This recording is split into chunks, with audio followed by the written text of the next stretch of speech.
Good morning, Pilgrim. I'm back again, and I'm going to read again from the Epistle to the Ephesians by Joseph Parker. It's published in 1905. Take up where we left off yesterday in chapter 1. A beautiful word we also find in chapter 2:5. Chapter 2, verse 5, the word grace. By grace we are saved. The riches of his grace in verse 7. What does grace mean? It's too much to say that not one man in 50 really knows the meaning of the word grace, except in some narrow and superficial dictionary sense. The word grace is a gospel. It's a gospel in one syllable. The word grace, beautiful as a dewdrop, perfect as a star, holds within it all God's eternity, all God's redeeming purpose. If we could explain the word grace, we should drive off much irreligion and recover much lost ground. Yeah, we would establish in confidence many a weary and divided mind. I know the word is a Bible word, but that's not enough. We are sure the word grace can be found in the New Testament, yet that is far from enough. In fact, that amounts to next to nothing. The word grace is not only to be found in the Holy Book, it is to be found in human life, in human intercourse, in the family, the marketplace, everywhere. It is grace that triumphs over law. How far could this be explained to the slowest and darkest mind? If it could be explained, the explanation would be a revelation. We must not keep within theological limitations if we are to explain such a word, so that the most plebeian mind can catch the light of its fire. We must go into commonplaces, into the resorts of men, and even into the household life of the people. Would God they could see it. By grace ye are saved, not by law, not by works, not by pure favor, not by love, condescensions, pity, and divine help. But how can it be made clear to the people who do not want to have it clarified, to the American heathen? Indeed we are. Let me suppose that you have forfeited the confidence of an employer, a father, a friend, a state. You don't deny the forfeiture of the confidence. You reply, I am unable to make any such denial. I have done the thing. I have done the thing I ought not to have done. Have you broken the commandments? Yes. Have you been dishonest? Yes, I have. Do you wish to be restored? I do. Will you love? Will law ever restore you? Never. Law has done with me. The law has condemned me. The law has marked me with its black stigma, black as the soot of hell. And what's to be done? I have no idea what's to be done. I know that I have done the things that I ought not to have done. There's no health in me. I dare not open the book of the law. It would be like opening a great furnace door and letting the scorching fire out upon my bald face. The thing to be done is this. As your pastor, teacher, or friend, I will go with you, and we will see the employer or friend or the state whose confidence you have forfeited. That's the only way. We go to him and say, wrong has been done to you, a grievous wrong. We have no defense, we have no explanation, but the offender is broken.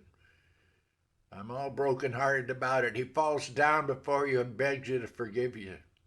Forgive him, restore him. He has no defense. We say it again and again with the utmost emphasis and clearness. I have come with him to say this for him. for he is so choked with grief he can hardly say it for himself. Now let me say to you, be godlike, and on the basis of the man's repentance, forgive him. On the basis of his broken-hearted penitence, give him another chance. What's your answer? Never is man so grand an opportunity as when he has an opportunity of forgiving some other man on the basis of penitence. And the employer or friend feels the pathos of the occasion, acknowledges that there is no appeal to the law, because the law is cast iron. It's absolutely inflexible, and the law says on that ground, I cannot look at the offender.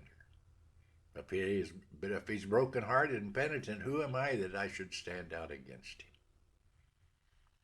One day, I may need forgiveness myself in the name of God. I forgive thee and ask thee to reestablish thyself by faithful service. What brought about that conclusion? Law? Never. The law could not do it.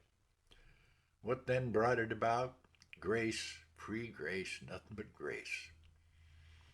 That is the gospel case, so far as some poor human parallel can dimly indicate it. That is the position in which we stand to the law. The law cannot accommodate itself. The law cannot feel. The law has no compassion at heart. The law is definite, distinct, inflexible. The law is final. But there is a higher power. There is grace. There is pity. There is condescending love. And so it is with the gospel of Christ.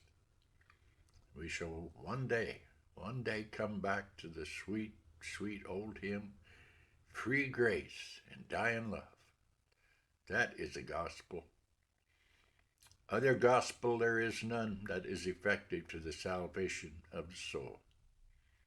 What wonder, therefore, that the Apostle Paul seemed to make a special jewel of the word grace, and to wear it as a crown star